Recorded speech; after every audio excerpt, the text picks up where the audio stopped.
na dito eh. Diyan sa lugar na yan. Wag lang dito.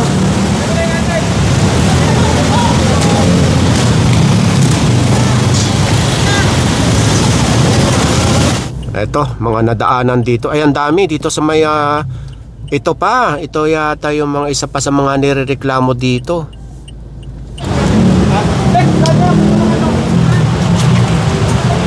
Oh. Kasi tinatanong ko, madadaanan to ng tao to. Nandales. At sinabi ba ng LTO pag hindi madaanan pwede parkingan? Kaya pinalala ko kasi hindi naman pwede daanan po kasi ng tao eh. Wala pong tao dumadaan kasi may puno po yan eh. Kahit na wala, hindi mo ba naiintindihan sinasabi ko? Nakalagay sa Republic Act, madaanan man o hindi, huwag mo akong tatapikin. Kinakausap kita na maayos. Sir, ang tawag po dito, pasensya na po sa sasabihin ko ha, eh para naman masyado po tayo nagmamatigas.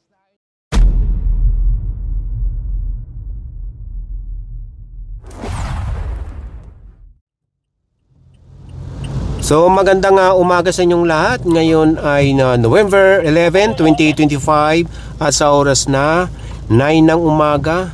Nandito ngayon ng Special Operations Group ng MMDA sa pamumuno ni Sir Gabriel Go dito sa may domestic road.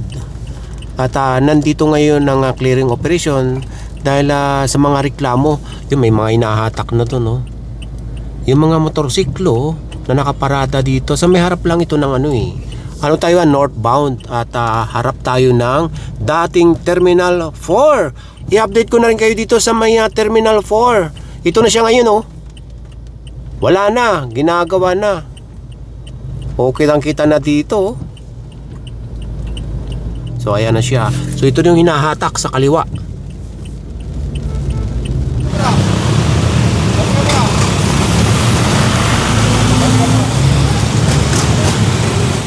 Okay, tara, hahatakin na yan.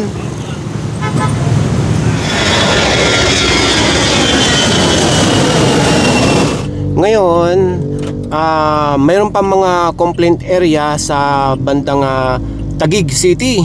At habang papunta ang clearing operation doon, dadaanan na rin itong Andrews Avenue. Nasaan tayo part ng Pasay.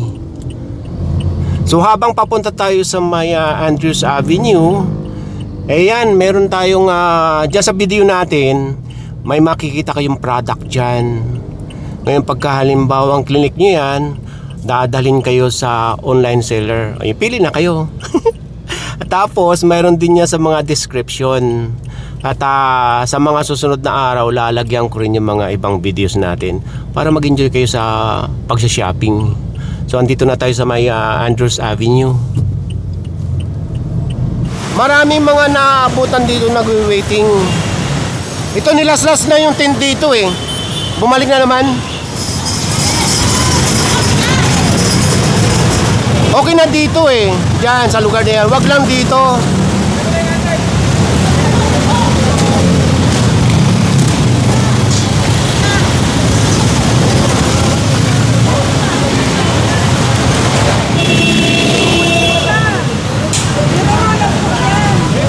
So ayan, malinis na.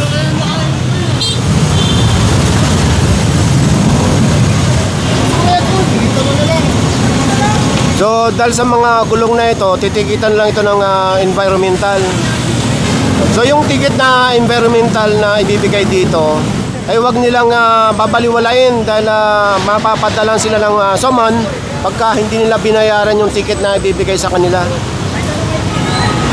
So hinahanapan na lang ito ng ID para matikitan. So isasampay sa tow truck. At pati itong taxi. Malapit na tayo sa Maya Airport Terminal 3.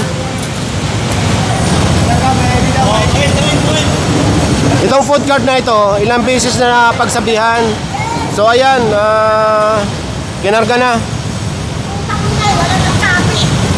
Dito yan nabutan.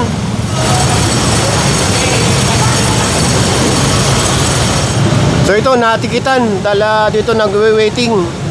So ito na yung airport Terminal 3. Bago tayo dumiretso ng Taguig, meron pang isasampang motor dito. Hindi nasampay yung motor dito, dumating ang may-ari. Pero dito, malapit na sa police station, merong natitikitang nakausli ang puwitan ng sasakyan. Sa gobyerno ang ginagawa ko, hindi naman ako kumikita rito eh. Opo, sir. Pero Lahat ng pasyente rito, pasyente ng barangay. kami rin naman, sir. Pero dito. Oo, parang hindi ka naman nakapasama sa gobyerno nito. Pareho naman tayong taga-gobyerno. Oo, Hindi naman ako kumikita rito. Wala naman ako pinagkakakitaan. Kami naman sa ganun din naman po trabaho. Bilang kapatid sa gobyerno, pinatawag mo ako sa guard. May guard naman. Aalisin ko naman eh. So ayun, hindi nila kinuha yung ticket. Ha? So yun, hindi na kinuha ang ticket, ibibigay na lang dito sa guard yung ticket. Ano pala ito, harap ng health center? Ito yung police station. So ulitin ko lang, nakikiusap yung natikitan na sasakyan na bakit tinikitan dahil kapwa gobyerno naman. Okay, tara. Okay, diretso tayo ng Taguig area.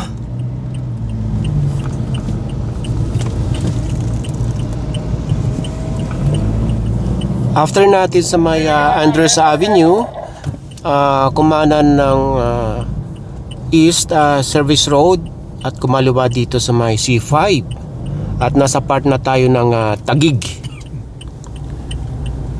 Itong papasadahan dito sa may Taguig area, itong East Service Road at di umano'y yung mga nakapark dito sa may sakop ng water fan, dire-diretso yan hanggang Palar dahil yung mga jeepneys dyan ayon sa reklamo ay walang pakundangan magpark o mga nakabalagbag mismo sa kalsada, kaya yun ang papasadahan ngayon dyan. Ito, mga nadaanan dito ay ang dami dito sa may ito yata yung mga isa pa sa mga nirereklamo dito. Ito mga nakapark dito sa may service road. O ito pa, napagsabi na itong vendors na ito eh. O ito, ang dami matitikitan dito.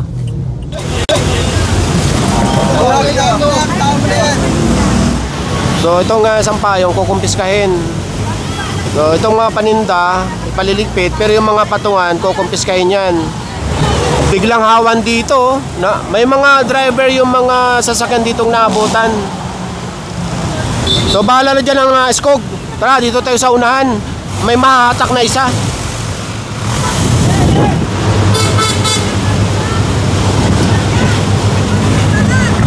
Okay, hahatakin na yan. Doon tayo sa unahan. Pag mula doon sa hinahatak na kotse, mayroon din dito.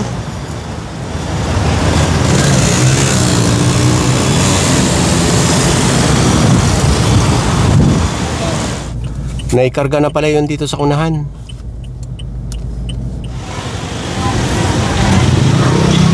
So matitikitan yung mga maabot ang may driver dito. Yung mga wala, makahatak.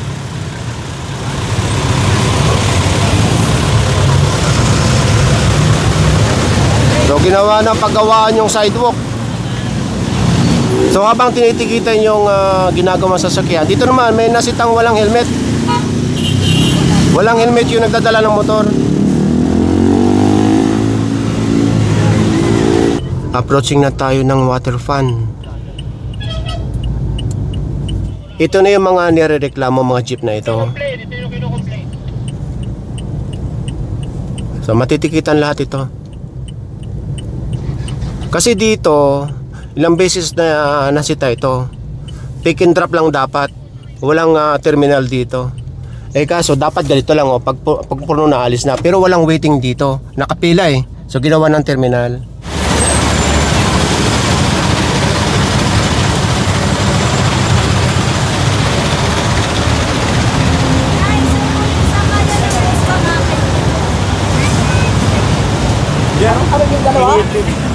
Domestic parang.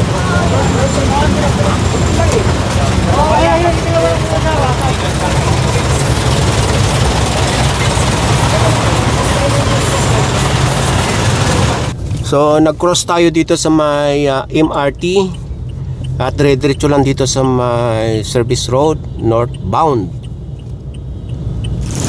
Nadaanan itong motorsiklo, iniwalan dito at walang may-ari. So doon yan masasampa.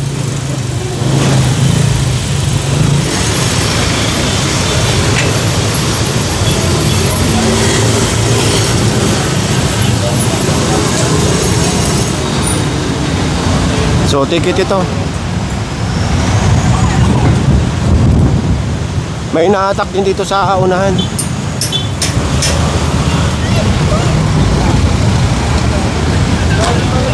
Wala pa palang plaka ito. Bago pa, dito lang iniwan. So ang nilista na lang sa ticket itong contaction sticker. Meron pa rin inahatak doon sa unahan. At mayroong motor na isasampa. So antabayan na lang natin ito.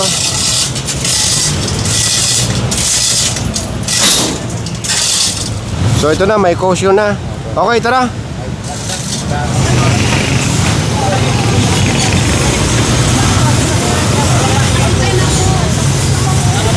Nakapasok lang po niyan. Kasi may oras na po yan, ma'am. So lampas na nga 5 minuto dahil ang tagal natin doon, no? Sa kabila, yung hinahatak doon. So ulitin ko lang sa mga nakakapanood ng ating video. Dahil pagka halimbawang dumating na yung may-ari at hindi pa naangklahan, pwedeng bitawan. Pero meron din pong nahahatak maski hindi pa naangklahan. Katulad nito, matagal na nga dumating yung may-ari, na-chika na ng toad yung ticket. Sasama na lang daw yung may-ari sa tumana. Okay, tara. So after natin dito sa may C5 Service Road northbound, nag-U-turn tayo dito sa may ilalim ng Palar. Ito, sa taas niya C5 eh. So papunta tayo ng Service Road southbound. Sa C5 pa rin.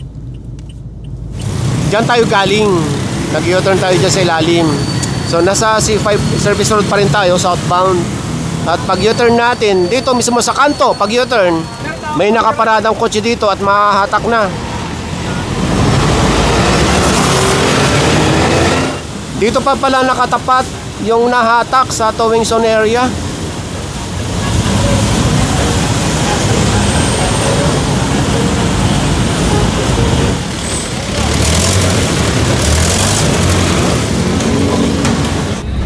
So dito pa rin tayo sa may service road.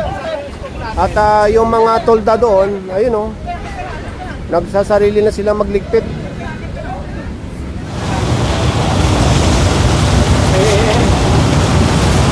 Ilang beses na po kayo pinagsasabihan, ayaw nyo makinig talaga. Hi Sir Gab, good morning. Morning.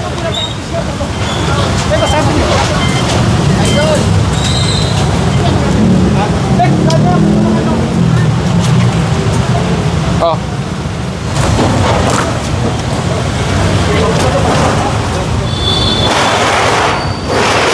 Patabi nyo yung mga gulay, tabi nyo. Gulay ba yan?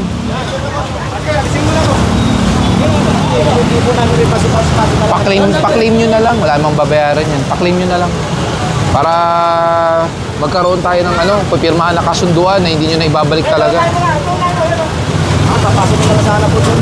Kasi wala yung may-ari malis eh. Kaya nga dapat dati nyo pa pinasok. Hindi yung pagkada may clearing, lalabas nyo, tapos papasok nyo. Ganun ginagawa nyo dito eh.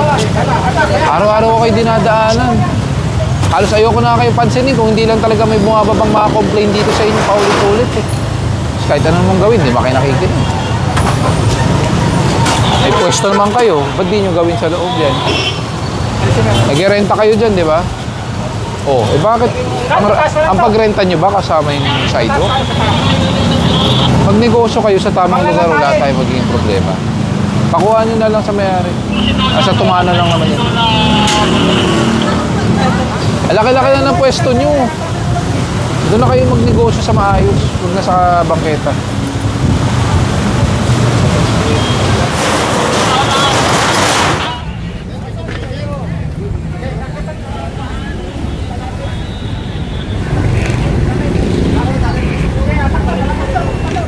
So ito yung pinakabangketa.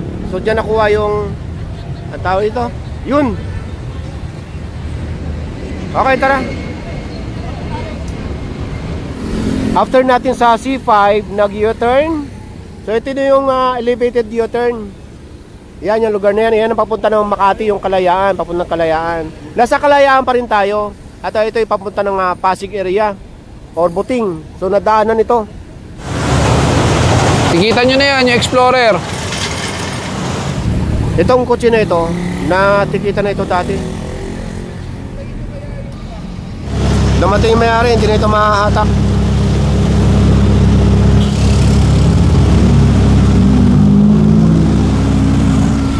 Pagkagaling natin sa may Kalayaan, doon sa may vulcanizing shop na may natikitan, kumaliwa dito sa may JP Rizal. Pagkakaliwa ng JP Rizal, itong unang nadaanan. Ayan o, nakatapat mismo dito. Itong natikitang sasakyan. So pagka hindi pa lumabas ang may-ari nito, mahahatak. Hello po! Oh, hello po! Hello po! Hello! Hi! Sa TV natin Nakikita mo talaga si dada ko sa TV ninyo. Oh. Hello! Oh, ngayon makikita ka na rin ngayon sa buong mundo. Ha? Makikita ka na sa buong mundo ha. Okay, bye-bye. Panoorin mo ha. Panoorin mo mamayang gabi ha. Okay, sige. Salamat. Oh, kuya, bye-bye na. At ito sila kuya, oh. Yan, nay. Nanonood din yan. So, ayun si Sir Gab sa kabila. Namimigay na naman ng helmet. Yun, may nasitang walang helmet. Yun, bagong-bago. Oh, hello. Oh, nako, follower pa pala. Ito, may nadaanan dito sa bangketa. Bolt cutter. Tapos motor, tikitan nyo nga itong motor. Nasa JP Rizal pa rin tayo. At ito, nadaanan. Dito nakatali mismo sa poste ng signage.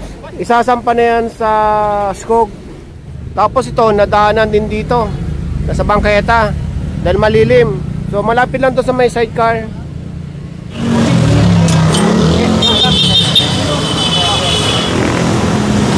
Pare sa taas na pare ha, sa taas. Yes, sa taas to.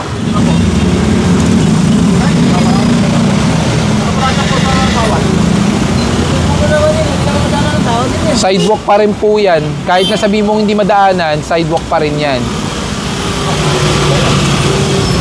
Ayaw mo bang kunin? Please lang ko sir, tagit lang. Hindi, tulak mo na nga lang, alisin mo na lang nga eh. Nakalak na eh. Nakalak. O sige, park nyo na maayos para hindi kayo natitikitan. Baka hindi naman madaanan din ang tao to sir eh. Kaya problema, hindi naman yung pagmamayari kasi yan eh. Kaya ko respeto, malaki ang respeto ko sa'yo. Kita mo ba may dumadaan tao dyan? Ang tanong ko sa'yo pa ba yung sidewalk? Hindi po. Okay. Yung tanong ko rin sa inyo yung sidewalk po. Sa gobyerno po.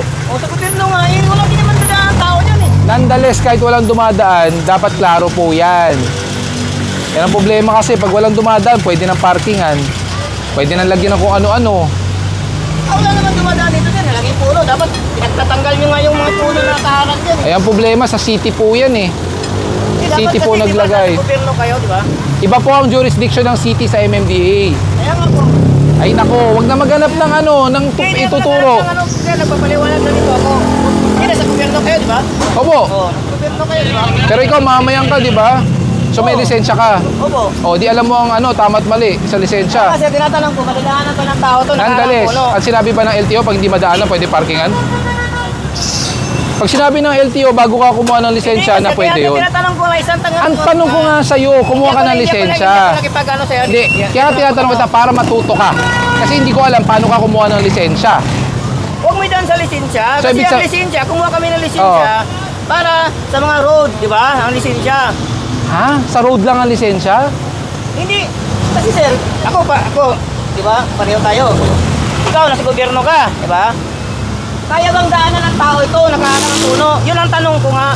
Ang tanong ko nga sa'yo, ang tanong ko muna sa'yo, madaanan man o hindi, sidewalk yan. Hindi pwedeng may nakaparada. Okay? Yun ang pinapaliwanag ko sa'yo. Ito, babalik tayo sa lisensya. Bakit pinagpipilit ako ang lisensya? Kasi ang lisensya, pribilehiyo. Ibig sabihin, may kaukulang responsibilidad. Nakasaad po sa lisensya, under Republic Act 4136, hindi po pwedeng harangan, paradahan, gamitin ang sidewalk, whether nalalakaran man o hindi. Nakaharang pala sir, Dapat yung mga punong nakaharang dyan, di ba kayo sa naiintindi kayo, dapat kayong pumuputol yan. Hindi para po daanan ng mga tao. Ang pagputol ng puno, DNR po. Kaya pinalala ko kasi hindi naman pwede daanan po kasi ng tao eh. Wala pong tao dumadaan kasi may puno po yan eh.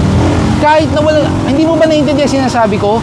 Nakalagay sa Republic Act, may daanan man o hindi, huwag mo akong tatapikin. Kinakausap kita na maayos. Okay na nga tayo, sir. Hindi na ako Pinagpipilitan mo kasi ang mali mo eh.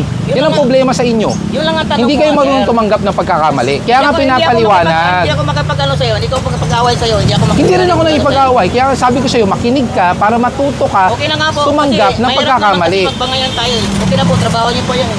Okay na po. Hindi kasi marunong tumanggap pagkakamali eh. Ilipat ko na po. Oh, meron palang parkingan sa loob eh. Naman palang parking area.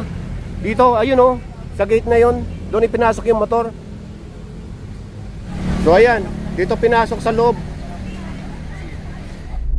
So ito marami pang natitikitan dito oh. Ito yung mga nirereklamo. Nasa tapat pa ng no parking yung isa. Ayun oh. Tikitan nyo yan, tikitan nyo yan. Hindi ako papayag na hindi matikitan. Nasa pedestrian yan eh. May nakikita pa tayong sign dito. Tingnan natin kung ano ito. Pedestrian po. Meron na lang po ng lisensya. Meron na lang po ng lisensya, sir.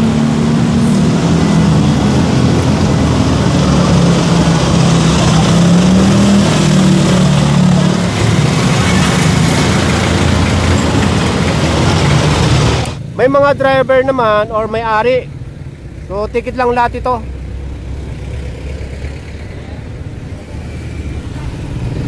Kaya ako sinabing ticket lang lahat dahil hindi na ito mahahatak. Diyan tayo galing sa Jeep Rizal. Ito kamaliwa dito sa may Loton. Packet na ito ng BGC. At ayun, kabilaan ng mga matitikitan. Nahatak na yung dati Sandali, punta natin. Ito na si Sir Gab. Hanapan nyo na ibang paradaan na wala sa kanto. Hindi ko na po ano yun, yung nadapa. Ano po? Pag nahuli ako ulit pag tikitan mo na lang ako. Ayan, may ticket na nga po. May ticket na. Swerte po kayo, walang tow truck. Hindi na. Babalikan ko po ito, pag may tow truck, hatakay ko na po ulit yan. Sir, ang tawag po dito, pasensya na po sa sasabihin ko para naman masyado po tayo nagmamatigas na ayaw nating harapan ng paradahan. Bakit po paulit na naman? Wala kasi akong trip pagparking. Hindi, alisin ko na po. May choice po kayo. Last time pinagsabihan ko na po kayo. Sabi ko, wag sa kanto. Same spot na naman kayo. Sige po. Pag yan, balik ko, andito na naman. Hahatakin ko na po ulit yan. Pag-alis na po, ngayon na po. So yun, inaalis na. So yung mga dito naman sa ilalim ng tulay na dating maraming nahatak, ang dami pala mga motorsiklo dito. So matitikitan lahat ito. Magmula doon sa Pasay hanggang dito sa Taguig, lahat po ito ay mga kino-complain. Ito yung harap ng Makati City Jail.